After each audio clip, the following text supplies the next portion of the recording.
Popcorn World.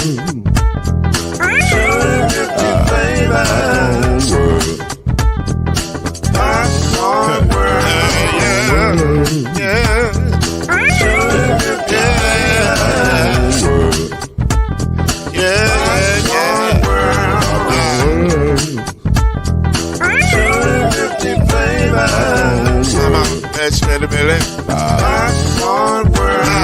Can I make you groove now? Yes, I can. So you can get this groove in the back of a can. You can make it round the world when the holes in your hand. Popcorn World.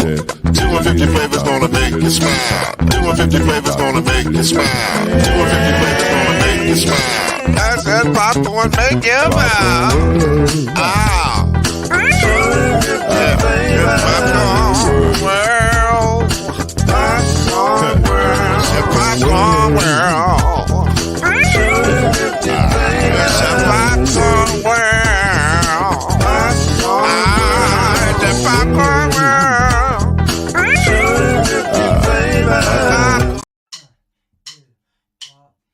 You're now listening to BLEAV in the ACC with Heisman Trophy winner and Florida State legend, Mr. Charlie Ward, Wave 3 TV, and Fern Creek Hall of Famer, Kendrick Haskins, and Mr. Talking Noise himself, and of course, Mama Noise's man, Lloyd Smith. And now, it's time for BLEAV in the ACC.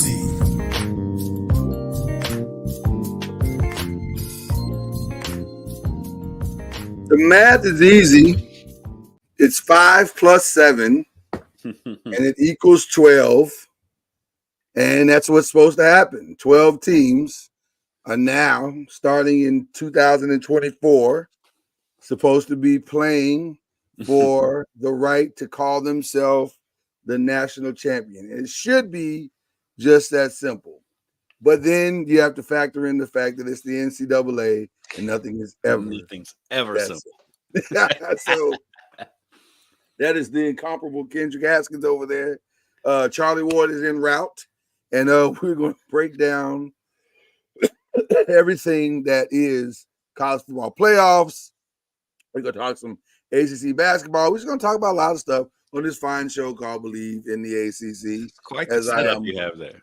Thank you. This is a little game room thing I got going here. I like it. Would enjoy watching the college football playoff and that setup one day. You are welcome to join me here anytime you like, sir. You have an open invitation. So there you go.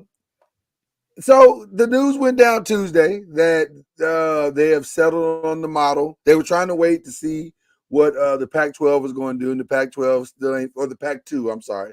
Don't want to disrespect. The Pac-2 was trying to figure out what they were going to do, and they have kind of worked out something where they're going to play the Mountain West in about 6 games or something like that. But they're still the Pac-2 at the end of the day. And so they haven't figured anything out. And the rest of the college football was tired of waiting. So they unanimously decided that they were going to go not to a 6 plus 6 model, but a 5 plus 7 model, which means that the Power 4 conferences would automatically get a bid. The top group 5, the highest ranked group 5 team would get the 5th slot. And then the other 7 would be at-large bids given to the highest ranked teams as ranked by the College Football Playoff Committee. I've said a lot. Now let's break down why or what I've said. That means automatically the SEC is getting a spot. Yeah. And more than likely the number 1 spot. And the Big Ten's automatically getting a spot. Right. The Big Ten's automatically getting a spot, and more than likely the number 2 spot. Barring a SEC collapse of sorts. Then what's left over is the Big 12. They'll get a spot, one spot. Mm-hmm. And then the ACC will get a spot. Mm-hmm. So if this was 2023, Florida State wouldn't have gotten the 4th spot. Right. There you go. They're automatically in. Then the highest rated Group 5 conference champion will get the 5th spot. Now, immediately, bells rang off for everyone in sports who's a journalist saying, you said conference champion, right? Mm-hmm. Yes, the highest rated conference champion. Well, there are 4 independent teams out there: Massachusetts, Connecticut, Army, and Notre Dame. Right. Notre Dame being the more historic of the 4. Mm-hmm. They are not in the conference when it comes to football. Therefore, they cannot have a higher ranking 5 other than 5, 6. I think 5 is the highest ranking they can get. 5 is the highest that they can get. And that's provided that if they're number 1 in the country, they can't get higher than a 5 seed. Even if they're number 1 or top 5 in the country, they are stuck at the 5th seed. So they're playing 4 games, no matter what. No matter what. They could be undefeated coming into the season. They're playing 4 games. Unless they decide to join the conference, which, by the way, that wouldn't happen until 2025. Because the games have already been decided for 2024. So you can't just jump in all willy-nilly and say, well, we'll do it now. No. 2024, you're going to be a 5 seed at best. Right. So now it also brings up something else. Which I think they weren't going to be more than a 5 seed. They're probably going to be more than 5 seed anyway. So this may just be semantics at this point. But now there's something else, as Charlie Ward. Coach Junior. What's happening, guys? Hey, we're good, brother. We're just breaking down this new format, 5+7. And this is the perfect time for you to come in, because I was just about to say, is this enough, this new format, for Florida State to say, hey, maybe we'll stick around for a while? I mean, it's part of the. I mean, I'm sure. I mean, you got to let it play out at this point, because you don't know what may happen. And I've said it the whole time. I mean, they don't want to leave the conference. That's not the issue. The issue is they don't like the payment plan or the payment model, and so if that is essentially what they're trying to do. Everybody think they want to leave the conference. No, they want a better payment plan to keep up with the other conferences that are going to be moving forward and renegotiating these TV contracts and all these other things. So I think I think we're missing the whole point behind the lawsuit. Right. I do believe people are missing.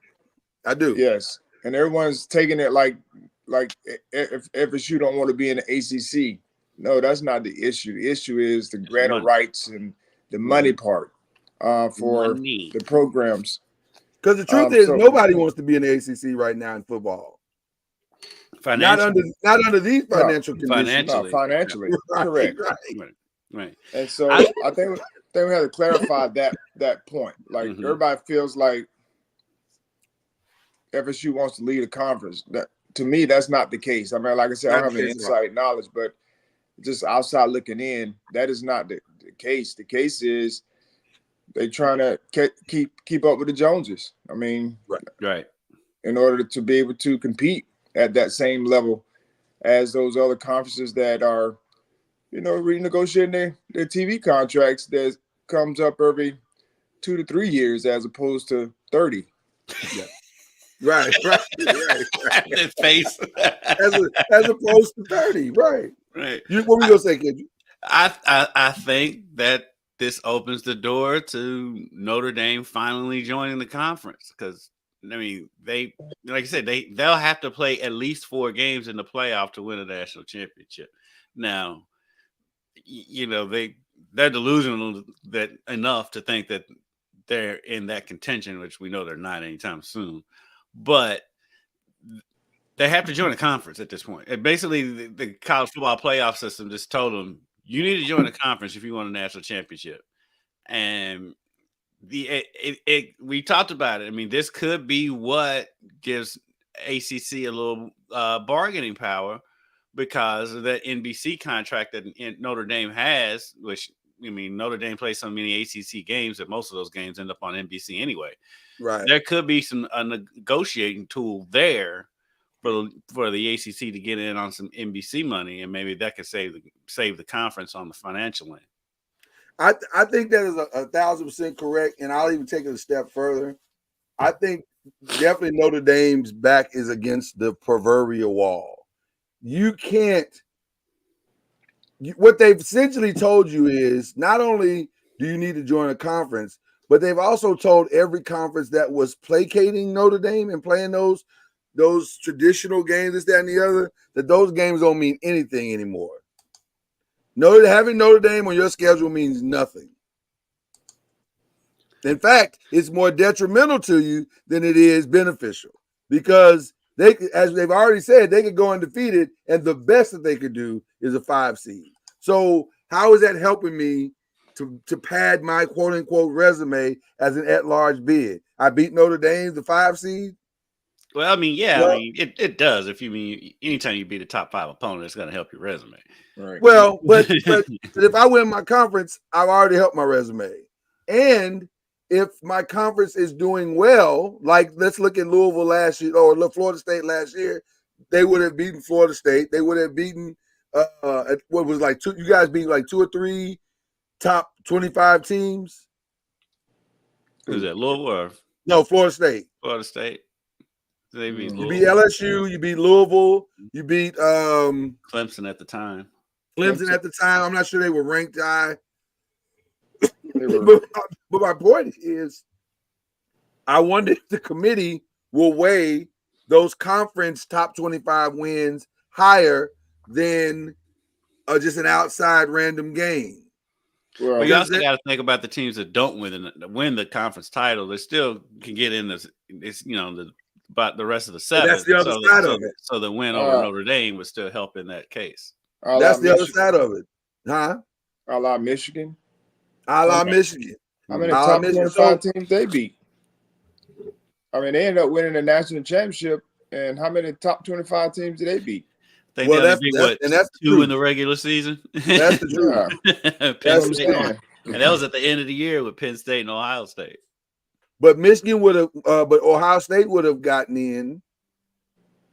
Oregon would have gotten in probably because they had a much more solid resume than Notre Dame did. As far as winning, yeah. So I just think Notre Dame is putting themselves in a very tough spot. Right. So I think Notre Dame has put themselves in a tough spot. So and they're going to feel it this year. So this year will probably propel them into a conference, and obviously the most likely beneficiary of that would be the ACC. Now, side quest or side story going on quietly. Just pay attention to this because you mentioned NBC. Fubo TV, which I didn't even know what that was. That's an app. It's an app. Basically. It's an app. Fubo TV. They have filed a lawsuit in the Southern District of New York City against Disney, Fox, Warner Brothers, Discovery. And that lawsuit claims that those entities have colluded together to cause some problems for them on the streaming sports side. The quote from their founder is, each of these companies has consistently engaged in anti-competitive practices that aim to monopolize the market, stifle any form of competition, create higher pricing for subscribers, and cheat consumers from deserved choice. Simply put, this sports cartel, is the word they use, blocked our playbook for many years, and now they are effectively stealing it for themselves. So the point of that statement is they are basically saying, we want some of this money, this streaming money for sports as well. So why is this important? Because the NBCs and because streaming services like Fubo TV and Tubi and all these other places, they're going to get in the game. And Netflix. It makes you wonder how tight the contracts are for ESPN, for the ACC. Are those contracts so? Because I would imagine, because the contract was signed so early, that it didn't have language in it that covered the streaming aspects. I wonder how exclusive the streaming aspects are in the language of the contract. That's where I was going with. And does it open up an opportunity, like you said, for NBC, for Fubo TV, for Peacock, for all these other entities to come in? And that's the solution. That, because if you can balance out the money in the contract, that's almost the equivalent of fixing the ESPN contract. Because all the schools care about at the end of the day is that their final bottom lines look similar to the other 4 or other 3 Power 5 conferences. Yeah, the Fubo TV lawsuit is interesting because while the wording sounds dire, but of course that's always going to be wording in a lawsuit. Absolutely. There's some merit there. Because, I mean, yeah, that conglomerate that they came out with a couple of weeks ago with all of those entities in it, yeah, they basically monopolized it. But it's basically monopolized. They haven't totally monopolized it. And so there's still options out there for Fubo to be able to get streaming. It's difficult. Yeah, it's extremely difficult. But the opportunity is still there for them to get it. So I wonder how that'll factor into the decision. But if it opens it up and it's like, yeah, this conglomerate, is monopolizing and they have to split everything up, then yeah, it would be interesting because, like they said, Netflix is trying to get into the game. Fubo is trying to get into the game. It is funny that they said they've done this for years when Fubo hasn't been around that long. Fubo's been there an hour and a half. I don't understand how. I literally learned the word this morning. Fubo. I think Fubo maybe. I was like, I didn't know Fubo had a TV station. I think they've been around. It can't be any more than 10 years. No, God, no. Because streaming hadn't been around that long. No, so, not at all. So we've been hearing rumblings of them trying to get into the game for a while. So they might have a legitimate lawsuit. Yeah. Go ahead, Charlie. I mean, I think we all can. I think we all can find a lawsuit for something that we may not want or we can't get. Right. We're at a point now where if we can, sue someone and take them to court, try to get, I totally get it and understand it 100%. But man, I think we're at a point now where everything's on the table. I mean, every business, corporation, school, I mean, if you don't like something about something, then you go and if you got the resources to do it, you feel like, hey, I'm just gonna go and sue them and see how I can get part of whatever it is that I'm trying to get. And like I said, I totally get it, and some of it is you need it, but we're in this day and age. I mean, nothing's off the table. It's really interesting because I think you're right, Charlie. You don't want to be. You know what? It's amazing. We've entered an adult world, and you thought you had left Duck, Duck, Goose behind, and here it is, just rearing its ugly head once again. For those who are familiar with the glorious childhood game Duck, Duck, Goose, you're trying not to get passed over, or maybe a better analogy is musical chairs, because you don't want to be the one left without a chair. Right. Because if you get left without a chair, that means you're done in this game and you can't survive. And sports is king. Let's be clear. I don't care how good Breaking Bad is. I don't care how good the Friends are, or Martin, or whatever your favorite TV show is. What drives most networks today is sports, because the advertising dollars that surround your best sports are phenomenal. Listen, there's a reason why CBS has held on to March Madness for like 1,000 years. Sports is Because the it's only the greatest thing that you watch live these It's days. right. It's the greatest money grab. That's one of the greatest money grabs ever, and they get 3 weeks of it. Mhm. They get 3 weeks of a money grab, and so everybody's now saying, "Well, we want in on this. How do we get in this? You know, we keep playing this game of musical chairs, and we keep losing the seat. We want in on this." Now, what will get interesting is the language by which you're able to get in on it with, because how exclusive are these contracts really? Is ESPN, ACC contract so exclusive that because we're showing games on the CW? Yeah. Right. Right. How's that work? I mean, yeah, that's what I mean. Like, yeah, I mean, not me, but I mean, it's all business. I mean, all business. when you start thinking about the partnerships that people have, I mean, it's how can we help each other? And so everyone's not being invited to the table, or everyone's not in the room to even get a chair, which is, that's part of business. Like, I totally get it. And there are a lot of businesses out there that some just aren't fair. When you have a governing body, whatever that governing body is, and they choose a certain group to be affiliated with that, and you're left out,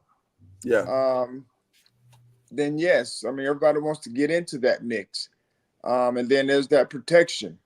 And so I've always said that, whether it's the government, whether it's sports entities, whatever it may be, it's all business. I mean, we're protecting our group in a lot of ways. And so that is just the way life is. And if you're not in on it, you're trying to find a way how you can get in on it. Yeah. But if you're not, you find your niche, whatever that niche is. There are a lot of sports out there that don't get coverage. And Charlie, I'm gonna say this. I think whether the lawsuit has merit or not, it's gonna be hard for Fubo to get in on it regardless. Because there's a learning curve with Fubo. First of all, I gotta find out how to get Fubo. You know what? Let's start with that. They'll figure it out. People figuring out how to get Peacock. And But so basically Fubo's just trying to get a seat at the table. That's all it is. But that's a great example that you just used.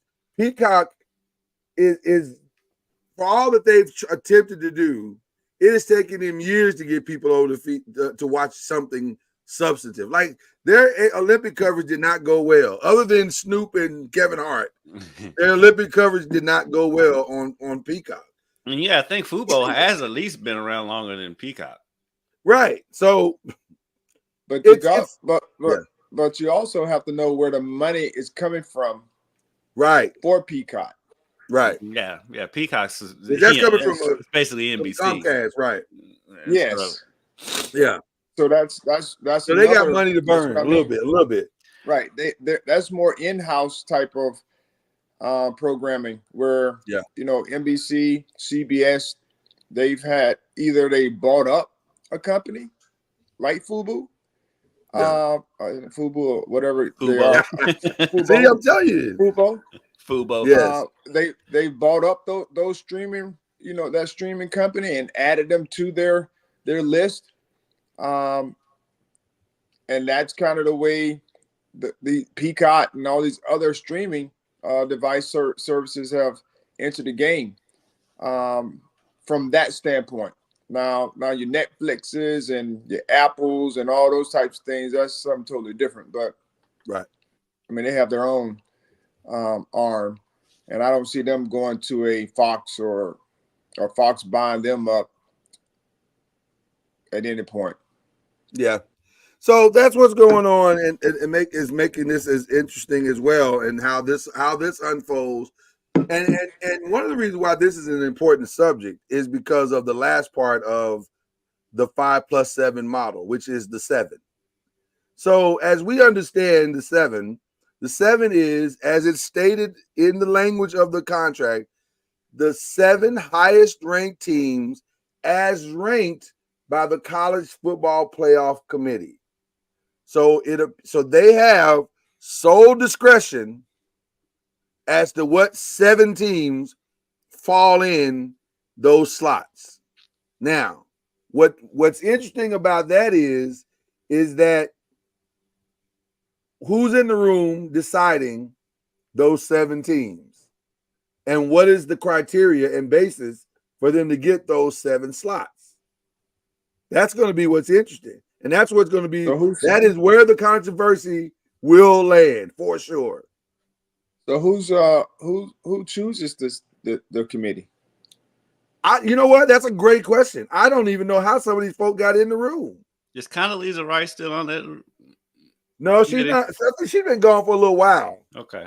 Although she may come back now because she's like, shoot, I'd love to sit in there and do some things. But who's in the room? How did they get there? They should put President Obama. I'd love to see President Obama there. I'd love to see 7 people. I'd love to see people in the room that have zero connection to college football, but they're qualified in from other areas of their lives. Like to me, if you have a connection to a conference, how is that helping? Like that helps your conference, but you can't come into that room without a bias. There's no way. That is true. Right. So it needs to be people who can walk into that room and not have any allegiance to anybody, and they're just looking at games going, wow, that looks like the 7 best teams in the country. I do think Mitch Barnhart from Kentucky is on the committee. I believe so. I think he's on the committee. I think I don't know. I'd love to see the list of who it is now, but that's I'm telling you, well, if there are 4 SEC teams out of the 7 slots, that's gonna be a problem. If there's 3 SEC teams, that's a problem. Well, they play in the toughest conference. Says who? Says who? What are you talking? How are you deciding that? It says ESPN every year. And that's what I'm saying. That's what I'm saying. So the thing is the president or whatever for ESPN was on the committee last year, right?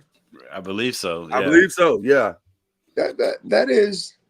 It's a conflict of interest, is what it is. 100. They're the broadcast partner, though. I mean, yeah, it doesn't sound right, but I mean, they are the broadcast partner, and but his job so many times it is a TV show. It is a TV show. And I say that all the time. But at the same time, it shouldn't be his job to control the TV show. It should be his job to produce the best TV show with what we give him.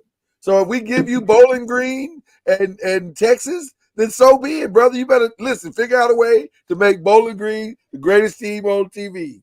They might. But let's be honest, though. I mean, let's be honest.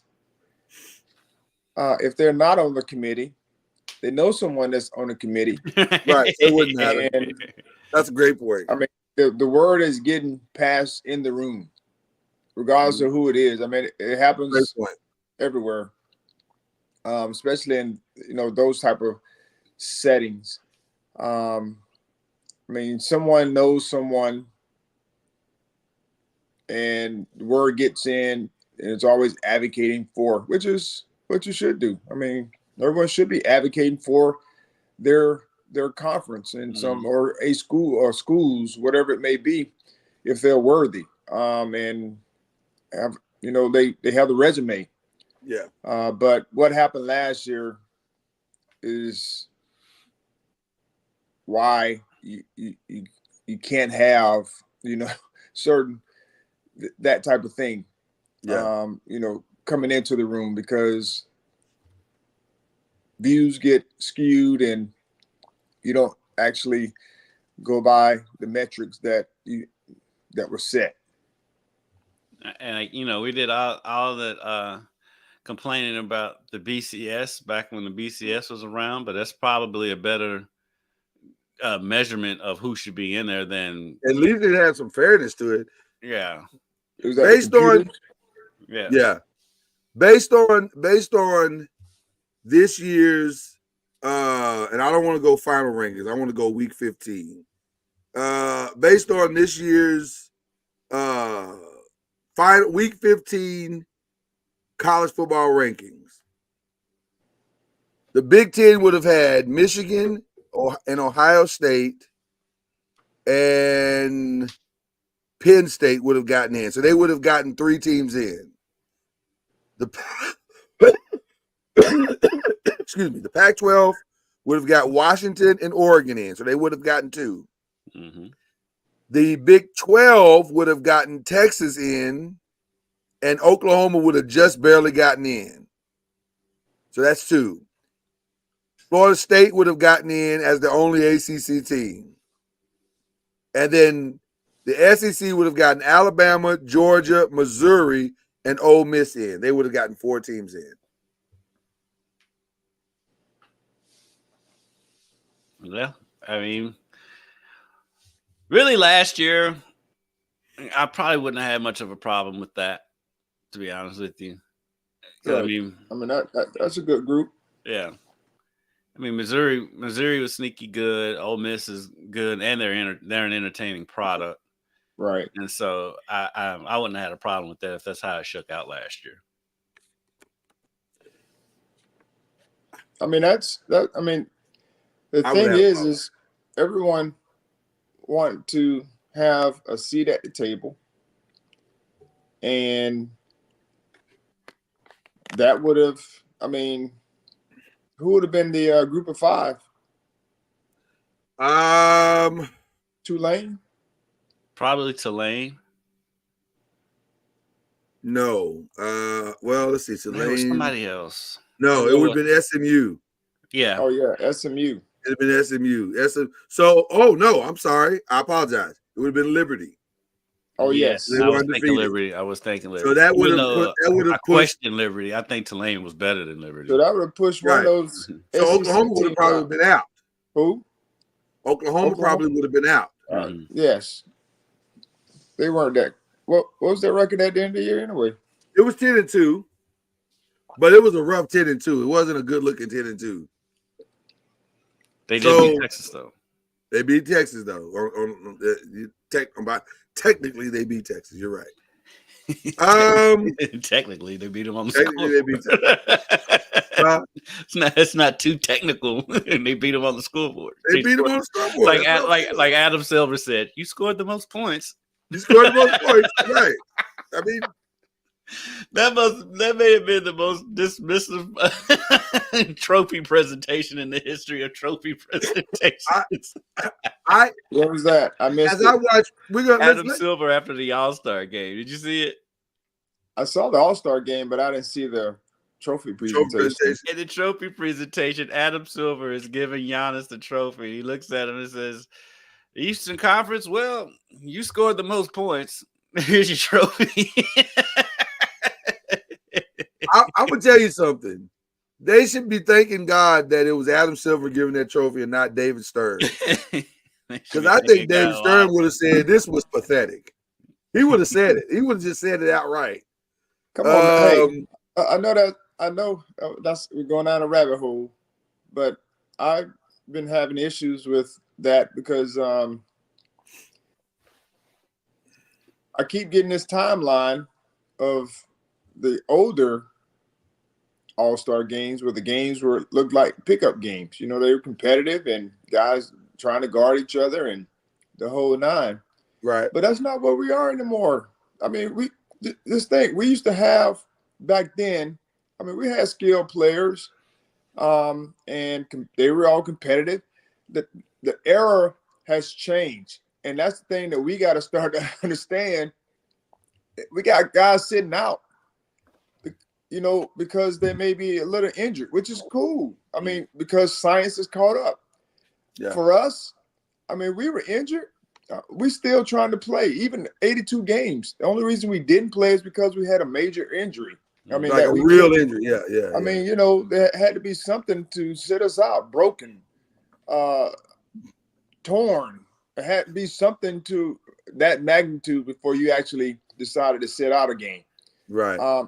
That wasn't healthy. I mean, we've come to a place now where the era and the mindset has changed, and I'm sitting there watching the game, and yes, no one's playing defense, which I don't like. Even they're not even trying. Right. But I'm sitting there watching. This is the elite shot making. Right. Especially Dame. For sure. Even if they're shooting open, it's still elite shot making. Like the stuff that the shots that they're making is just incredible.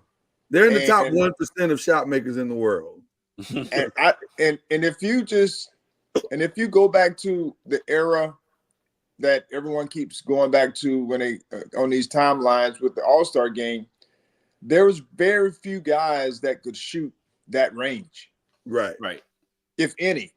I mean, everybody was shooting from the line pretty much, but very few guys were shooting from where these guys are shooting from and making them consistently. And so I keep hearing about, yes, the All-Star games were really competitive back then. But man, I just sitting there marveling over this shot making that these guys are making from half court. They make it look easy. Yeah, Dame shooting from half court with his regular shooting form. Right. He's not heaving the ball. No, that's not a heave. That's just a straight shot. My only complaint with the All-Star game was that they got rid of the Elam ending, because I think the Elam ending did make the game. They did play defense, and it did get more competitive at the end of the game to go and win the game. I like them going back to Eastern and Western Conference. I did like that. Yes, I like that too. But I think they shouldn't have gotten rid of the Elam ending, because the Elam ending is, and plus you're honoring Kobe with the Elam ending, and then it made it competitive at the end. That's the only thing I would really change. Other than that, we just live in a time where people like being mad.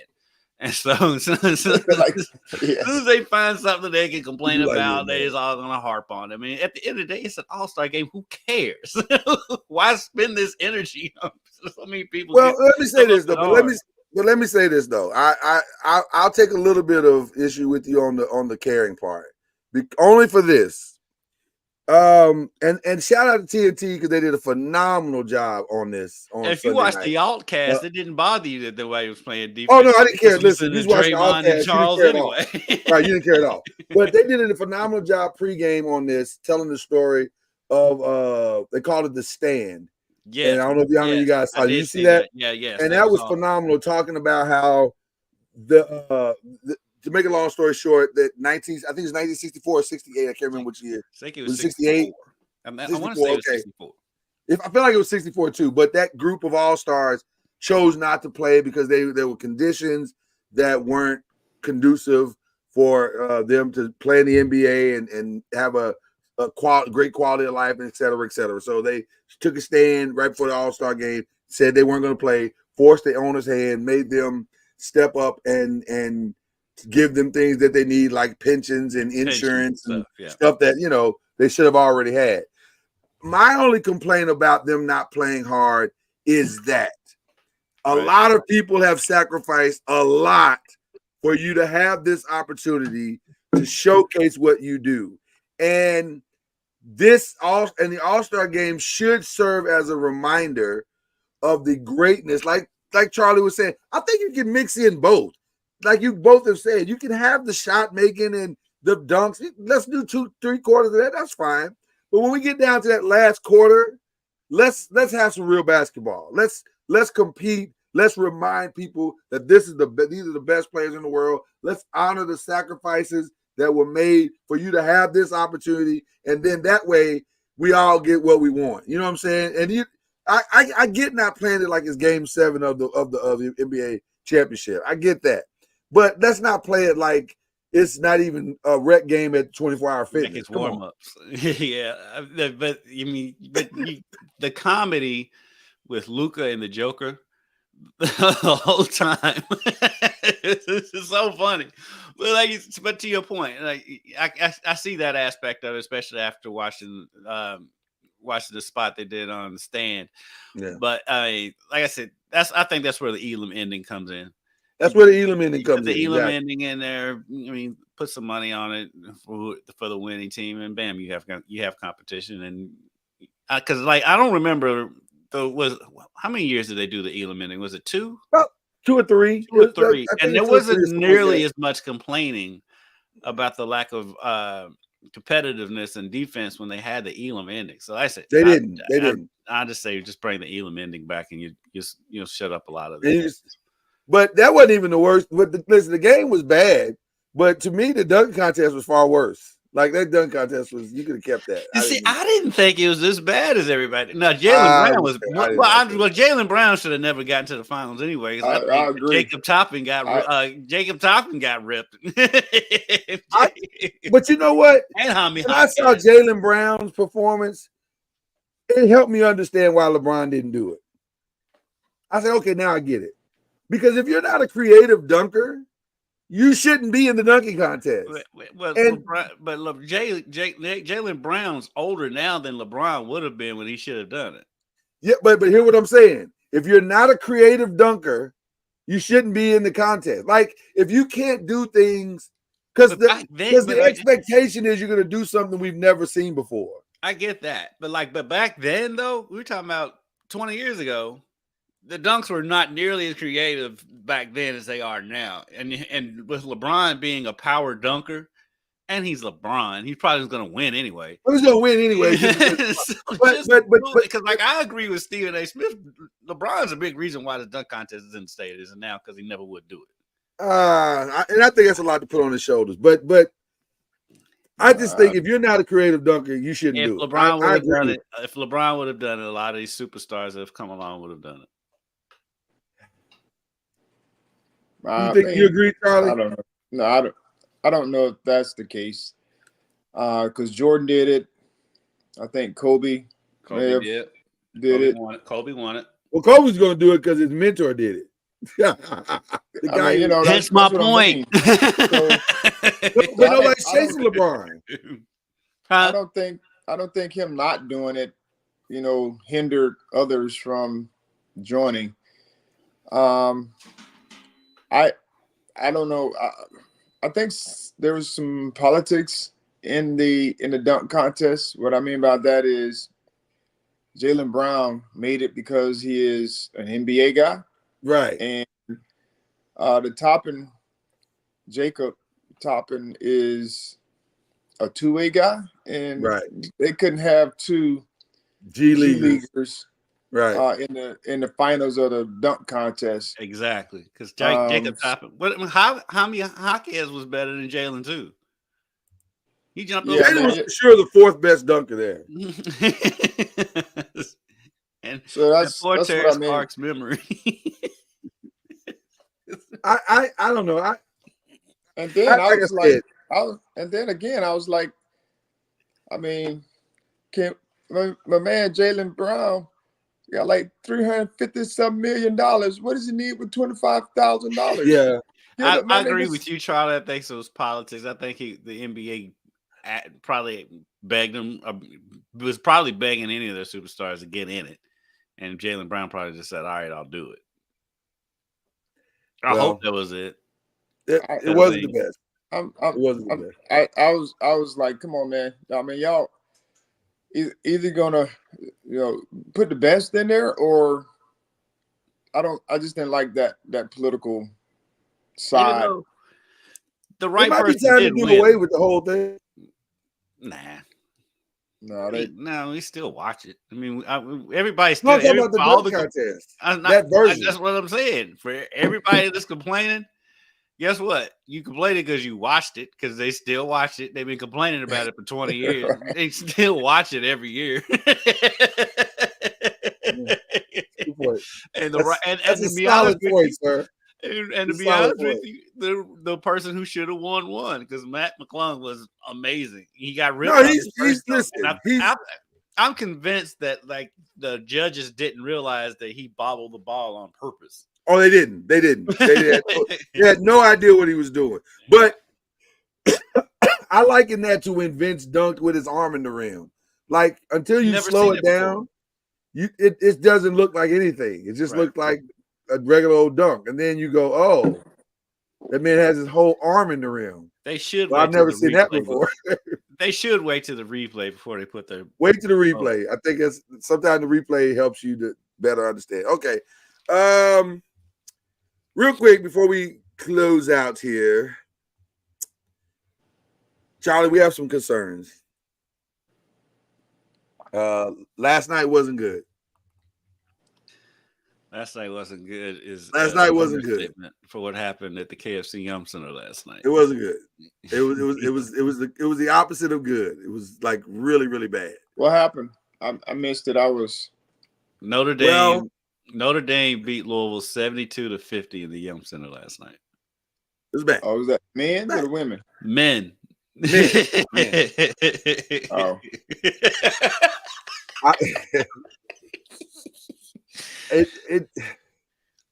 I don't think they were trending upward. They were. They were. And then what happened? Did somebody get hurt? No, that's the even worse. They got players back and they lost by 22 to Notre Dame. Two of their best players back, and it was a train wreck. Sky Clark and Tyler Johnson both came back, and Sky Clark came back and had a good game, led them in scoring, had 19 points, and they got beat by 22. And Notre Dame's the worst three-point shooting team in the league, and they shot 12 to 23 from three. That might have been the part that made it the worst part. That's made it worse more than anything. And the shots were wide open all night. Yeah, it was bad. It wasn't like they were just throwing stuff up and it was going in. Hopefully they can rebound after getting, trying to implement the new guys or the guys that's coming back in. They got what, three more games left? They've got 4 games, 3 of them at home. Well, if they win, hold on. Since we're trying to bury Coach Payne. We're not burying it. We're not burying. We said it was bad. We just said it was bad. You are burying him with. I'm like Chris Rock. I'm not saying he should have done it, but I'm not saying anything. I said it was bad. I just said it was bad, Charlie. You're burying a man with your tone. With my tone is bad. I admit that. Yeah, bringing it up like, oh, there's bad news. Yeah, Charlie, it's bad. It is bad. That's burying the man. Y'all burying the man. Let's just say they go off and win 3 games. I don't know who they're playing, but it didn't matter. Or they come back better because I know Virginia Tech beat Virginia. We know that was on the road, but it's still bad. It was a bad loss. And I know they're in different records are different, and they're in different situations. Right. I understand all that. But let's just say they come back and play and they're more competitive like they were before. Where they're losing games either down the stretch or close games, or they even won some games. So let's just say that happens. Are we still on the fence about trying to get rid of the man? In this day and age, we're always trying to get rid of folks. Let me give context real quick. 3 of the last 4 are winnable games. Yes. Syracuse, Virginia Tech, Boston College. But before they get to those 3, they have to go to Duke and play on the 28th. Well, that may not, next week. Yeah, that might not be a good start for a game. But look, I'm rooting for KP. I've made no bones about it. I'm rooting for KP. They may have a good showing at Duke. The moral victories are long gone for this fan base. Let me say this, Kendrick. It's Duke. You got to give them something. I know that, but let me say this, and I'll be very candid here for everybody, for all the platforms that watch this show. I'll be very candid. There's a very specific reason why we don't bash Kenny Payne on this show. And that reason is we don't feel it necessary to bash Kenny Payne on this show. It's just not, coaches listen, he don't has bash been any given. coach on this show, to be honest with you. We don't really bash any coach though. So that's Except not for what your we do. Pittsburgh offensive coordinator. Right, unless you're the Pittsburgh offensive coordinator. Then you I might didn't catch some bash him. straight. I was just stating the fact. You might right. Now, and to your point, Charlie, we will state some facts for sure.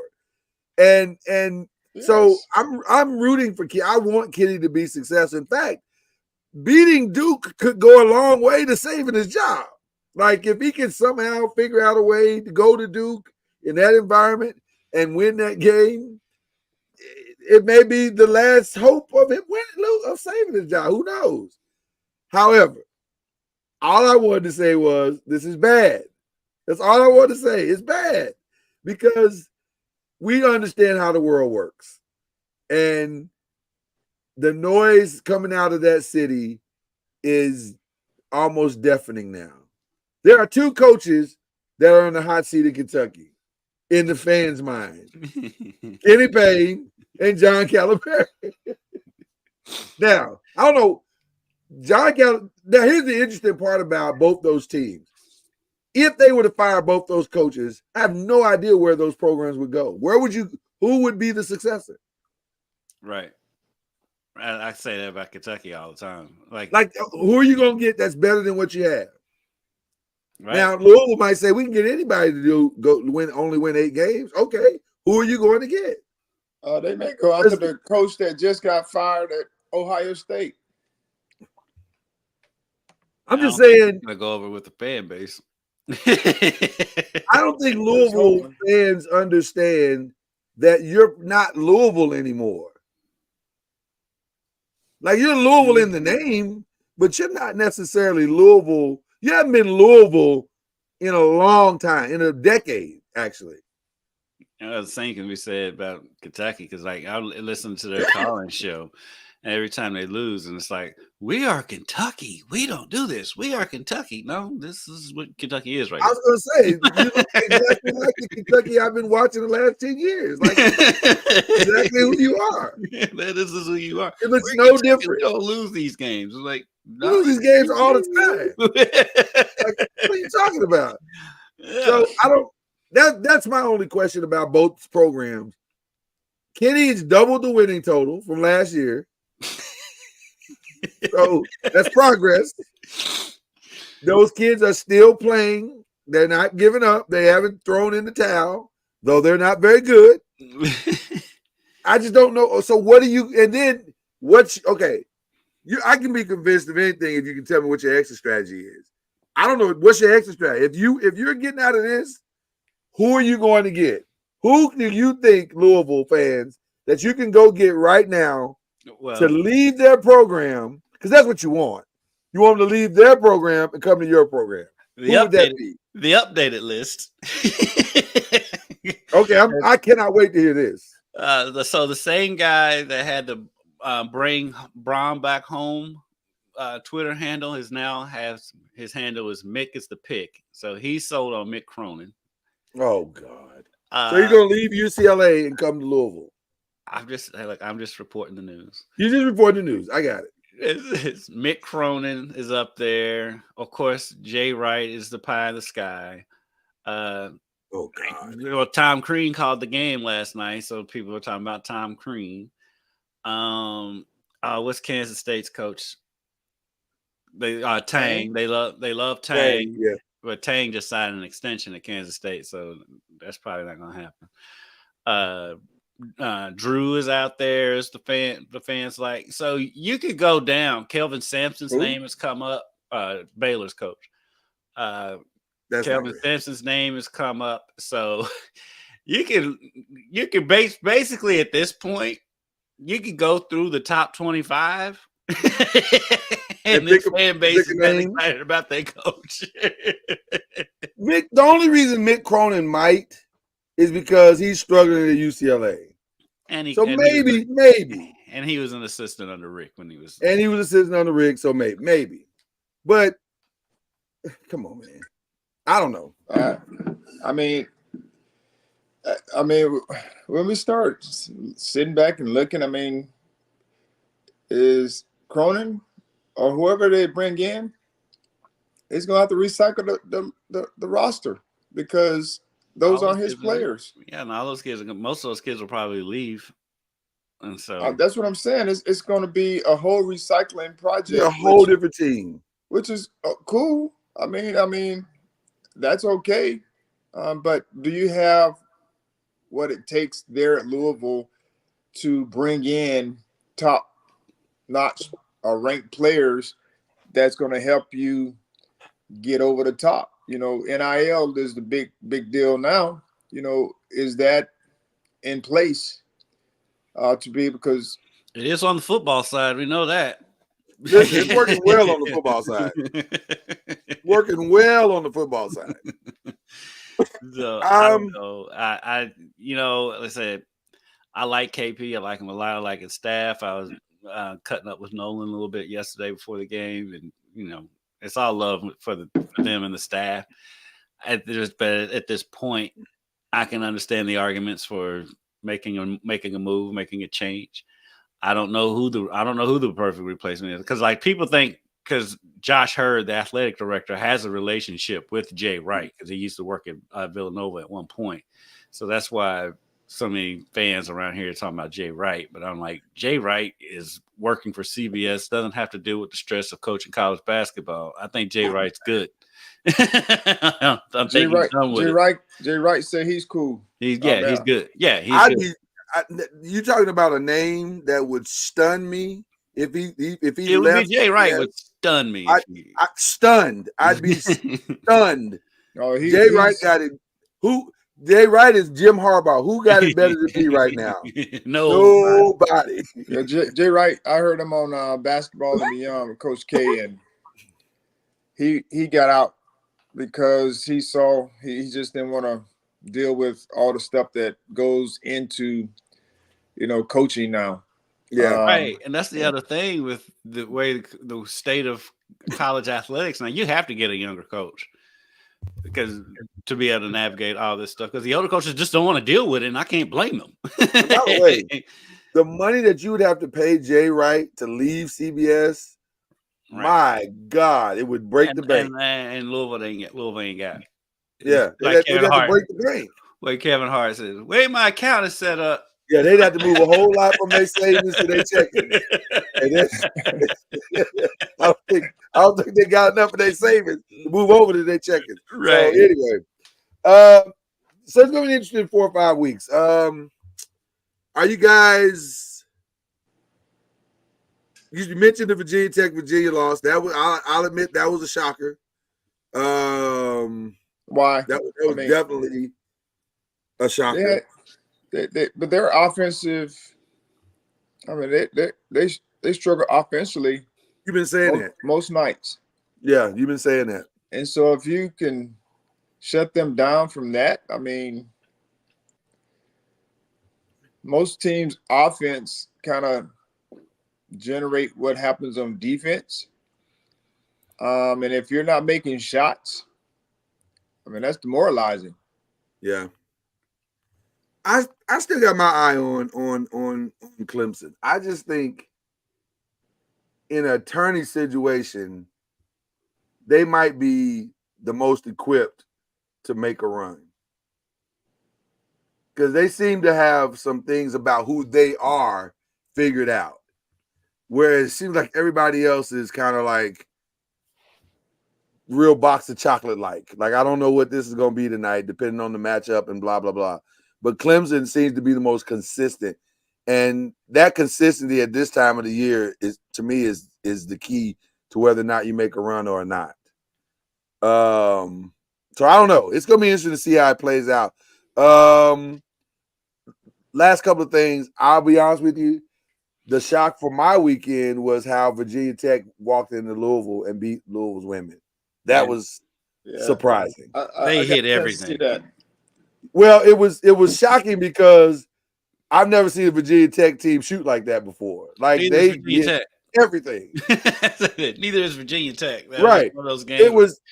They were on fire. And Louisville's defense was fantastic. It just They hit everything. I wouldn't say fantastic, but, Well, I mean, it was good. it was good. It was bad. good enough. It was good enough. I mean, you just have a hot night. Virginia Tech had a hot night. Right. Hats off to them. I mean, they're a dangerous team. Virginia. When we've talked about it before, I was like, Virginia Tech is a very dangerous team because they got inside, outside, and they came in there and they gave Louisville that work. I mean, Elizabeth Kitley hit shots, and I'm going, how is she making that? That looks She terrible. had a turnaround fadeaway in the lane. I was like, where did that come from? Right. I was like, how did she make that shot? It was a shocking game. But that's her normal shot, though. I mean, she shoots that. I've seen her shoot it a lot. And sometimes, some nights, it's doing what it did against Louisville. Yeah. And then some nights, it's doing what it did, like when they played here at FSU, where she was, she made some, but, she started to wear down and miss quite a few, especially late. Yeah. So, I mean, it happens. And the thing is can you do that consistently for them? Can they do it consistently, especially as they prepare for the tournament here? They'll probably have a double bye. Yeah. And of course, that always helps as far as rest is concerned. Yeah. But I don't know if. Oh, we lost him. Just that fast. Wow. Wow. There he goes. Here he comes. There we go. Sorry. If you get a team that comes in hot and you play them after they play 2 games or whatever the case may be, and you've been resting for, 4 days or however long it's been, those can cause some upsets. Yeah. But I just hope my Lady Seminoles be all right. Well, they're right there. They're in the 5th spot right now. So that means we're out on the outside of we're outside of the double bye. Yeah, outside of the double bye right now. You're behind Louisville. So who's leading?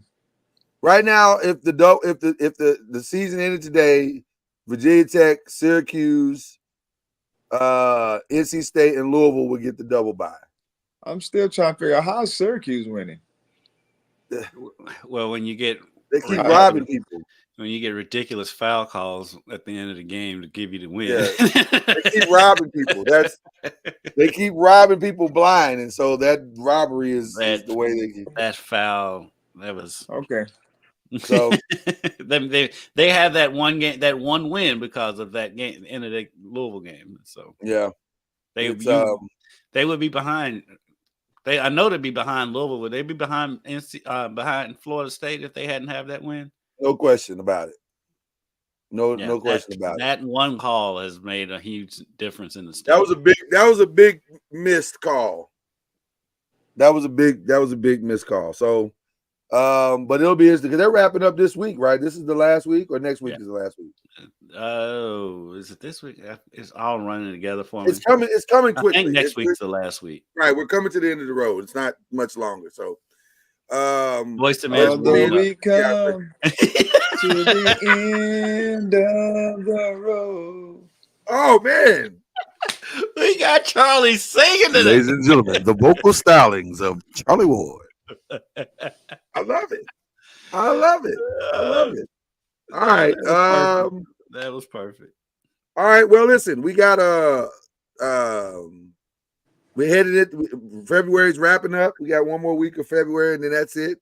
Then we get into my favorite month, March. And not just because, I got birthday celebrations. That's not the only thing. And an anniversary and all that stuff. That's not the only thing. I just love March. But it does help that I have a birthday and an anniversary. Okay. Share with the people why your anniversary is on the same as your birthday. Share with people what now? I'm sorry. Why your anniversary and your birthday are the same day. Yes. Charlie, do you know that story? Or why my birthday and my anniversary is the day after? Do you know that story? No. So my wife, when we were dating, and I realized that this is the woman that I wanted to spend the rest of my life with. I said we should, we should start talking about marriage and stuff like that. She's like, oh, wonderful. And so I proposed. And the whole time we were dating, she never said when her birthday was, ever. So we got engaged, and then Christmas time came around, and I said, we never ever talked about your birthday. Where's your birthday? December 30th. 5 days after Christmas. It's just I said, you've known that the whole time, you never told me? Which is never Yeah, would that have made a difference of whether or not you married me? I said, it might have. I don't know. You hit me up for 2 gifts in the same week. What's up with that? That's not ideal. That's not ideal, right? And not even 2 gifts, 2 massive gifts. Just get 2 gifts. That's why you work. That's why you have a job. But see, she gonna hit me up with massive gifts. Like we can't, like it's her birthday, so I can't get her like a box of perfume. I gotta like go all out because that's what it is, right? Okay. So I said, okay.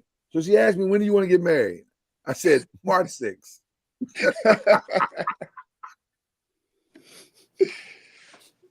You got 2 days of celebration? I'm gonna get 2 days of celebration. Come on, man. And she went for it? She didn't know what my birthday was either. I'm trying to figure out how y'all was dating that long and didn't know each other's birthdays. What's wrong with you? That's just it. That's just it. We weren't really dating that long. Like we met in October. You got married in 2 months? Well, we met in October, got engaged in November. We did. Oh, Lord. Yeah. I knew, brother. I knew. It worked out. I knew. It worked. I knew. And it worked. So you were right. You were right. This will be our 25th. We'll celebrate our 25th this year.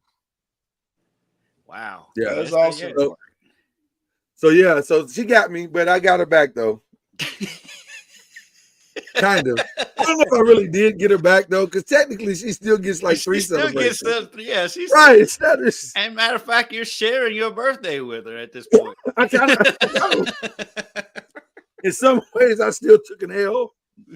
You did. But she's worth. I like to convince myself that I didn't. But she's worth celebrating, right? She's absolutely worth celebrating. She's okay, amazing. So fantastic woman. Shout out to Mama Noise. Shout out to Mama. So she definitely got me. She definitely got me. All right. Speaking of shout outs, who we shouting out today, gentlemen? I got a couple shout outs. Well, it's really one shout out.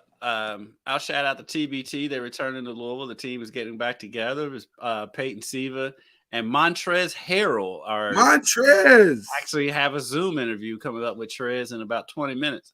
And so Montrez Harrell's joining the team this year. And so shout out to him for coming back. He was at all the games last year, and this year he's going to suit up and one of my favorite Cardinals of all time. Wear the red and black again for the Ville. So shout out to them. All right. Mr. Ward, who you shouting out, brother? I gotta shout out my my basketball team.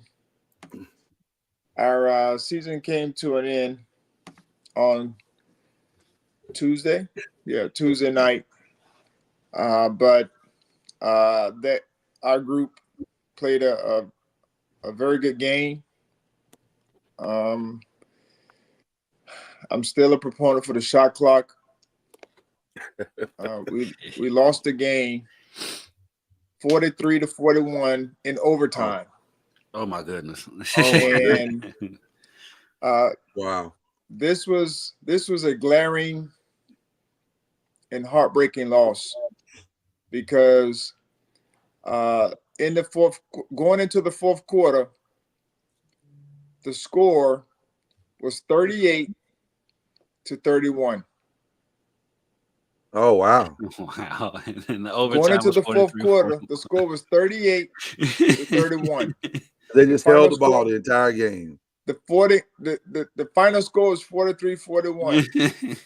Do you know they scored 0 points in the fourth quarter? Wow! Wow! The whole fourth quarter, they essentially held the ball for their time. We had to scramble. We got steals. they actually tried to shoot. You know, they were trying to get an easy basket. We ended up blocking, played very good defense while we were chasing them. And so we ended up taking advantage. We cut it down and ended up going into overtime.